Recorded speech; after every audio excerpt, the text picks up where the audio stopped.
Thanks for joining us. I'm Megan Roberts. We begin in the Northwest Territories, where just over an hour ago, a tribunal made a big decision.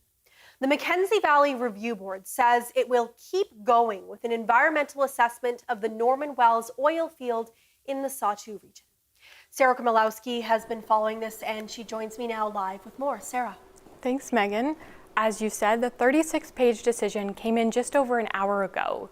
The regulator is standing by an order of environmental assessment for the Norman Wells oil field, a decision that they say is based in the treaty rights of the Sahtu Dene. The Sahtu Secretariat represents beneficiaries of the Sahtu land claim. The organization recommended a comprehensive environmental assessment of the oil field back in September. They said that the assessment was needed because of ecological changes around the oil field since the last one was completed decades ago. They are worried that things like low water levels could make the oil field more dangerous to the environment. The board ordered one soon after, saying it's triggered automatically when a Sahtu organization asks for one. Imperial Oil, the oil field's owner, challenged that decision. Imperial argued that the assessment was unnecessary because it's not making any changes to its operation, Norman Wells. It just wants to renew its license. The company also argued that it was exempt under federal law in this specific case, but the review board disagreed and said that the Sahtu land claim takes precedence over the law that Imperial Oil had cited. The review board has not yet provided any information for the timeline for the environmental assessment. Megan? Thank you so much, Sarah.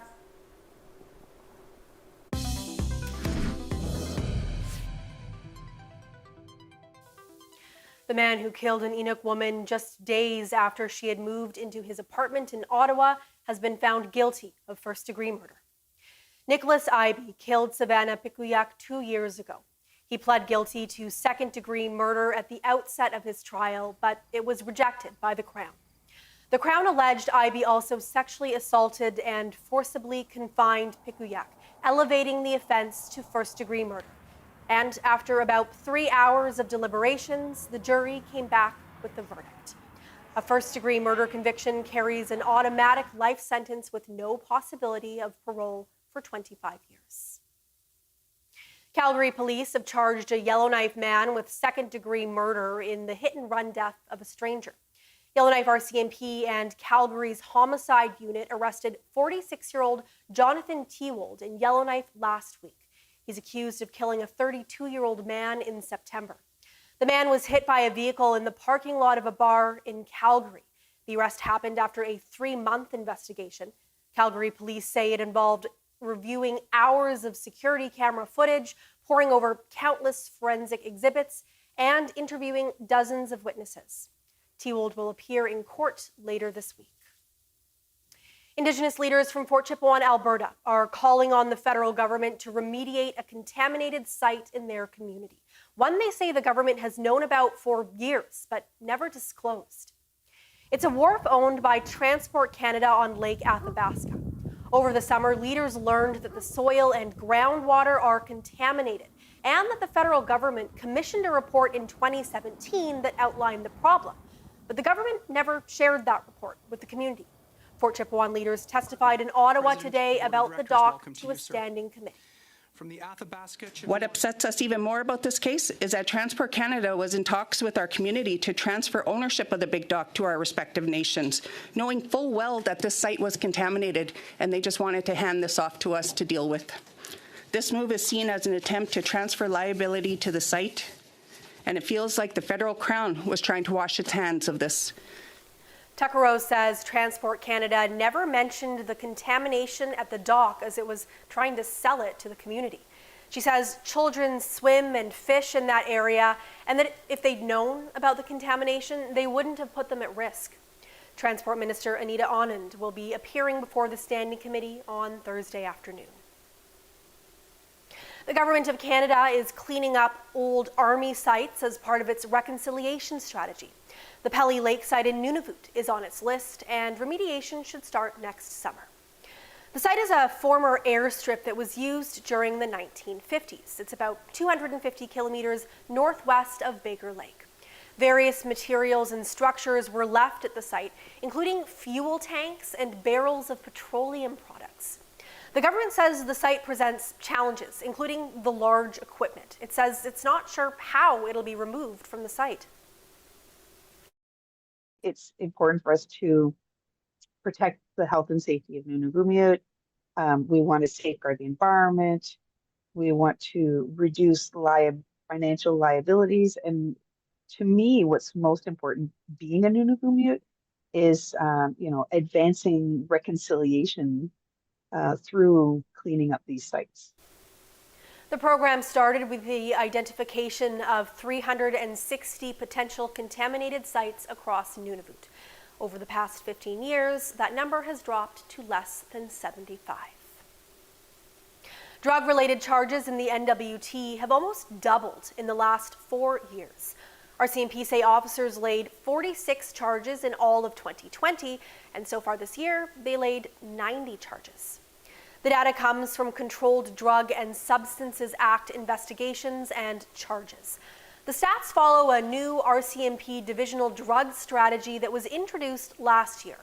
Police are in the process of building a dedicated drug enforcement team for the territory. A spokesperson for the NWT RCMP says it's unclear if their added resources have contributed to the rising number of charges.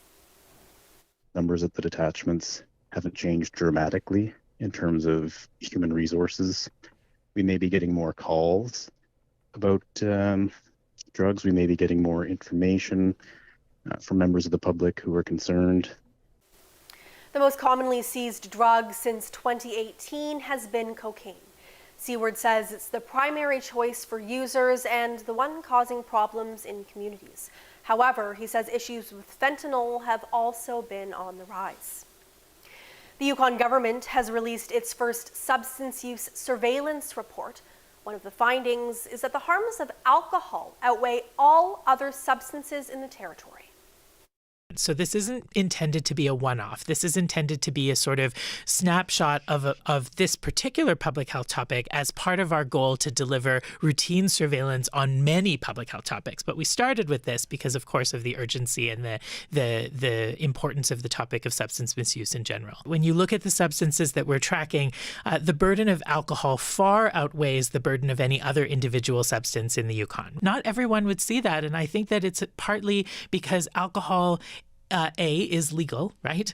B, it's fully and firmly embedded in our culture in a way that other substances are not necessarily. And so it's harder to see the risk of the everyday. It's harder to see the risk of the thing that you normally do as being something that could put you at risk, but in fact it really does. And the challenge with alcohol is that the risks come actually over a long period of time of use, as well as, acute, intoxication. There's lots of other health effects that come from years and years of alcohol use. So it's a slower thing, and people don't see that as much as the very acute picture of some of the other substances, right?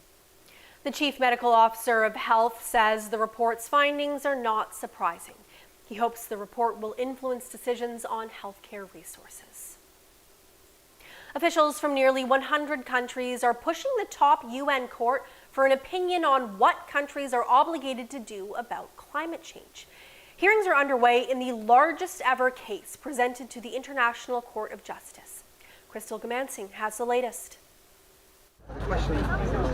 Global Affairs Canada legal advisor Louis Martin-Homais was the one to present Canada's position. The ICJ was asked by the UN for an advisory opinion on legal obligations states have to fight climate change and the consequences for states contributing to global warming.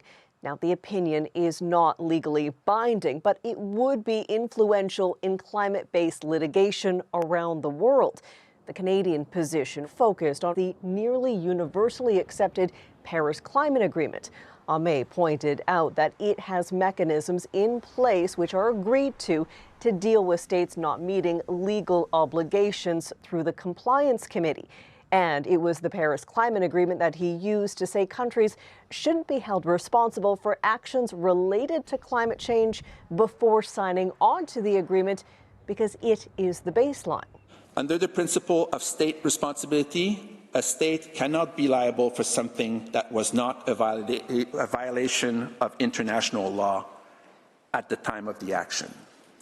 Consequently, any action that a state took prior to becoming a party to the Convention or the Paris Agreement could not be counted against it as a breach of international law in the context of climate change. It was the small nation of Vanuatu that spearheaded the draft UN resolution back in 2022 that started this entire process.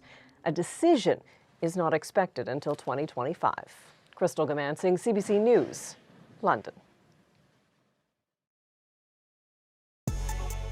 This is CBC North on your smart TV because CBC News is now streaming local.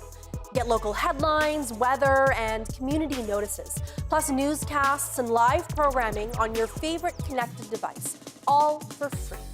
It's called the CBC News North streaming channel. You can see your community on your connected TV and mobile devices.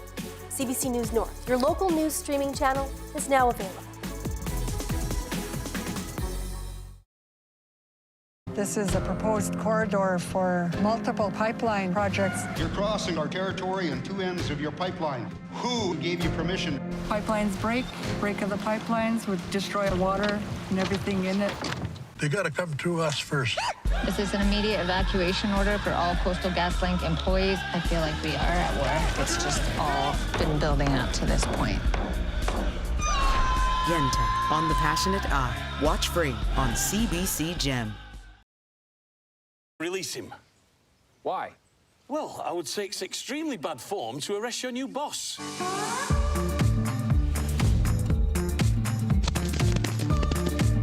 This man is actually in my custody. What did he do? Well, Did you hear that? I'm being charged with, This ranch isn't going down. Not on my watch.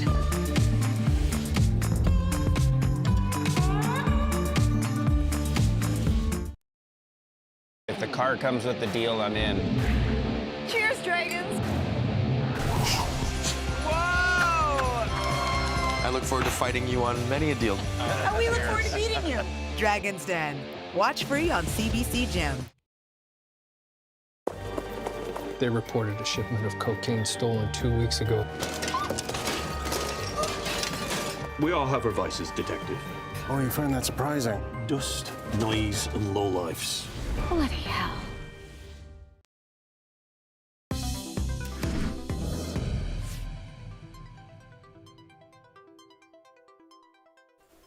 Curbside recycling has arrived in Whitehorse.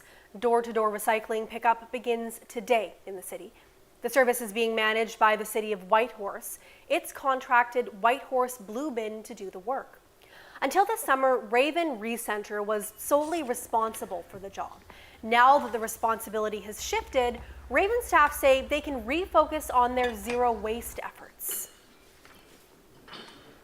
I think most of us are really excited about the potential that we now have because we're not dealing with all this paper and packaging now. That means we can turn our focus to other materials that maybe aren't as easily recyclable, like glass, for example.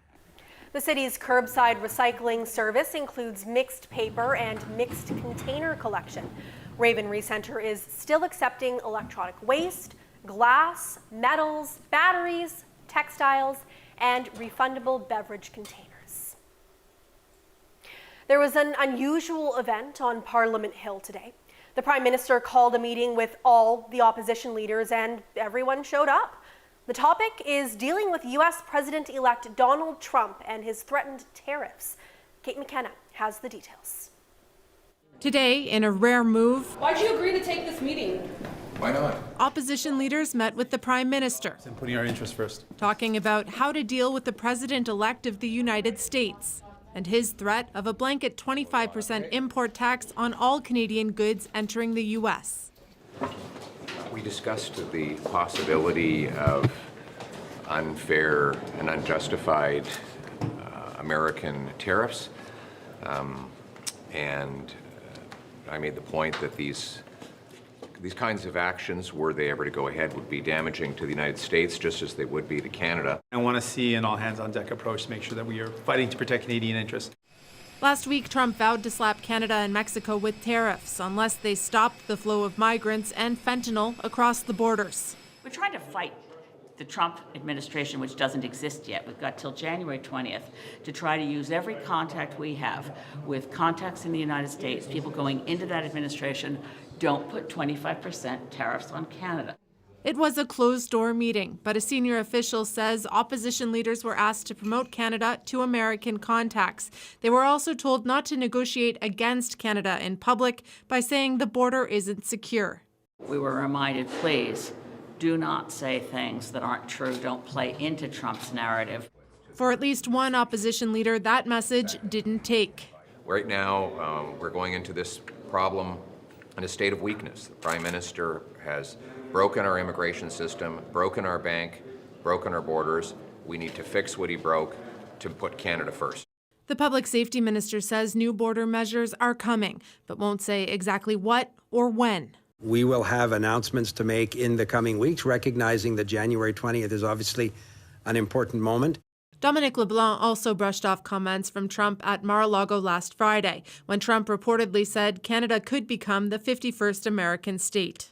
But the fact that there's a warm, cordial relationship between the two leaders and the president is able to joke like that, for us was a positive thing. The Prime Minister's office is trying hard to get all political leaders on board. Last week, there was a meeting with the premiers, trying to convince them that a united front is the best approach. Kate McKenna, CBC News, Ottawa.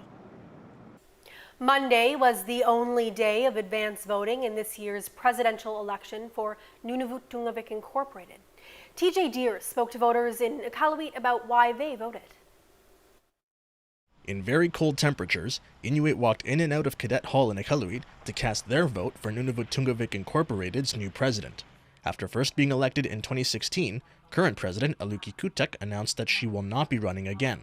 4 people are competing for the top job at NTI, and the first votes were cast on Monday during the only day of advance polling.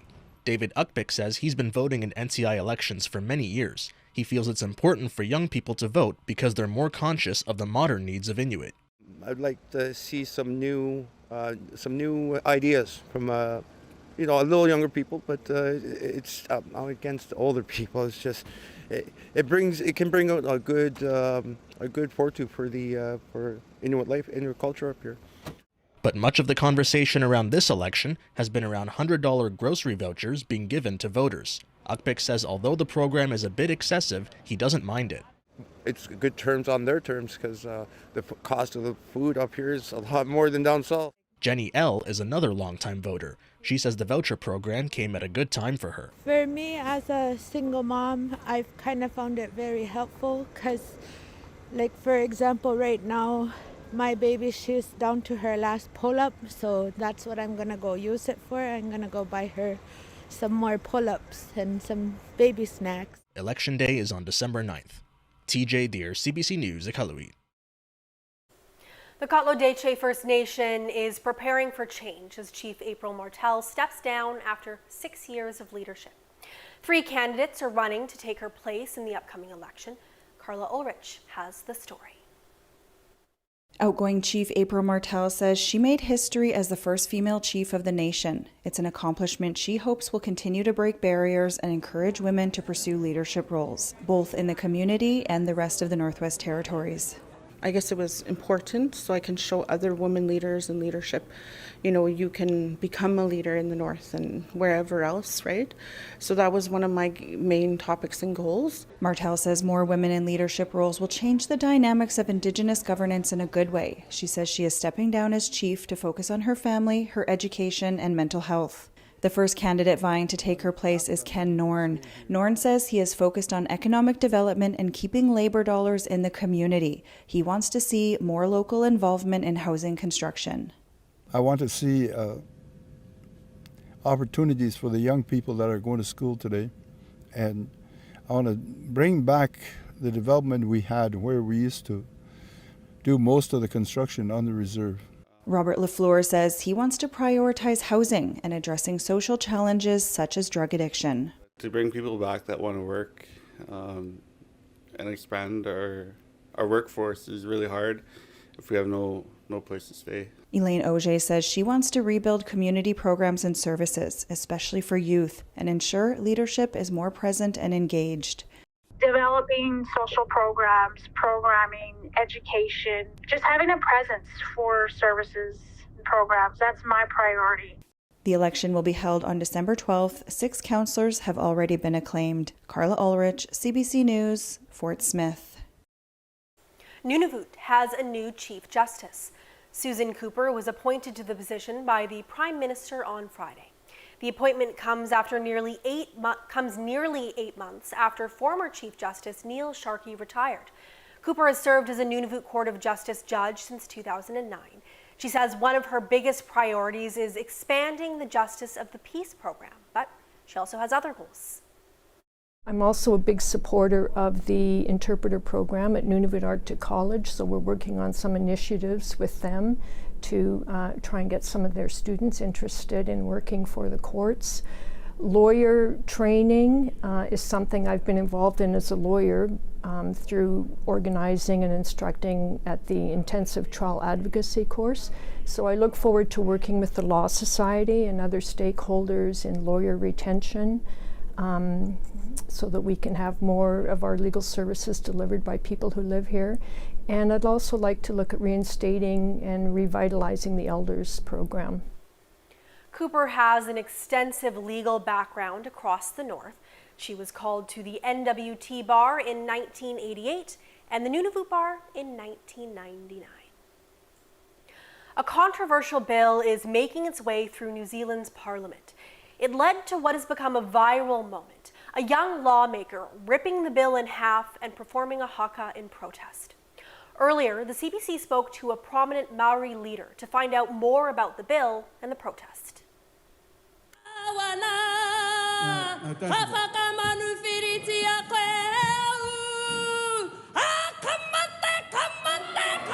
Directly in the House, in that kind of debate form, that's the most raw political use of haka that I've seen in my lifetime, at least.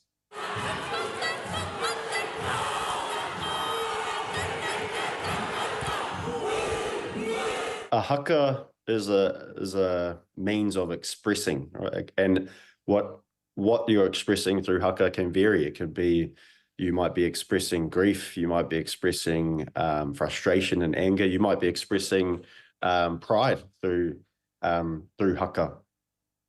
But essentially it's a political act, right? Because you're putting an opinion out there through this performative means of haka, and it's a very natural part of being Māori. It's been corporatized, I think, over the years, particularly through sports like rugby and that, and people forget the political aspect of it. So it was used as a political means of responding to the Treaty Principles Bill in the House of Parliament by my sister Hannah, which is a bill which aims to essentially and fundamentally rewrite Te Tiriti o Waitangi, or the treaty that my tupuna, or my ancestors and many Māori ancestors signed from 1840, a document that protects our sovereignty as a people, a document that allowed foreigners to live here in harmony and in peace, and a document that guarantees equal treatment, equal benefit, equal privileges with British citizens, British settlers. Now, what this bill proposes to do is turn the treaty on its head and effectively give everyone a sovereignty that would be equal to the sovereignty of Māori people. And if everyone has sovereignty, then effectively no one has sovereignty, right? So it waters down our mana, our rights, and actually, before looking at the text of the bill, the most I guess the most fundamental breach is that the entire conversation around what Te Tiriti says and what it means sits in the hands of people who are in power, but who also are completely ignorant as to the history of Te Tiriti o Waitangi and what my tupuna, my ancestors, committed to in 1840. And so it's a dangerous environment when you have people in power who are also extremely ignorant. And the result of that is the Treaty Principles Bill. And right now, that's the contest in front of us as Te Iwi Māori, as the Māori nation in Aotearoa. I'll never forget the whare kai, or the eating facilities of the marae that we were staying at, just erupting when we were all watching Hana on our phones doing her haka. And I have a lot of aroha, love and respect for my sister Hana, and proud of that moment for sure. Hana was suspended for a particular amount of time, and they docked her pay for over that period of time. And so it's not inconsequential as well. And she knew the consequences, but she did it anyway, and that adds to that pride. That was Eru Kapakingi, a prominent Maori leader and lecturer. Nuuk's new international airport has officially opened. This is the moment, there it is, that the first long-haul plane, an Airbus A330, landed at the new terminal in Greenland's capital. It boasts a 2.2-kilometer long runway. It'll help larger planes pass through the airport, connecting Greenland to more destinations around the world, including New York.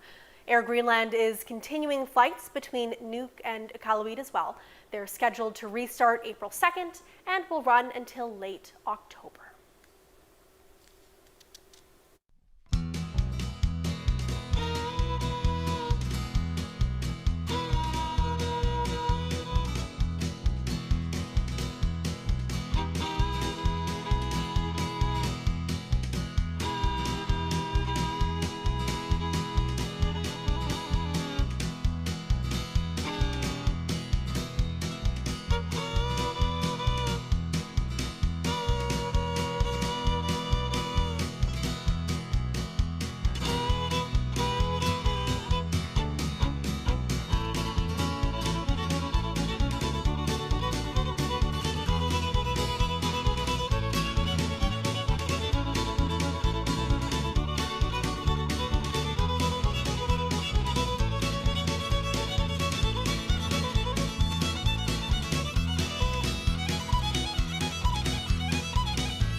And that is Northbeat for tonight. For news anytime, go to cbc.ca/north. Thank you for watching. I'm Megan Roberts. Have a good night.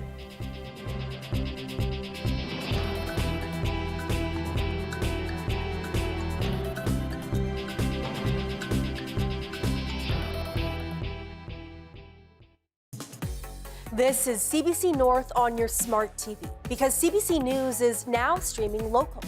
Local news and weather on your connected TV or favorite device.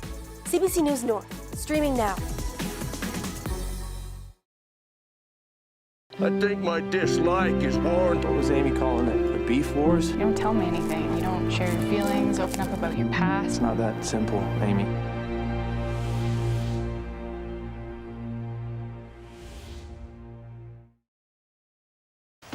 Heart is pounding. This is very hard to do. We both know it's not an easy task. The Great Canadian Baking Show. Watch free on CBC Gem.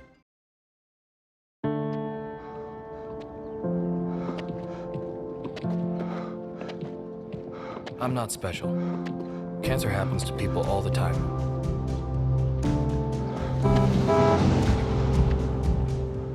I take 1 mile at a time, 26 miles a day. I want to set an example that'll never be forgotten.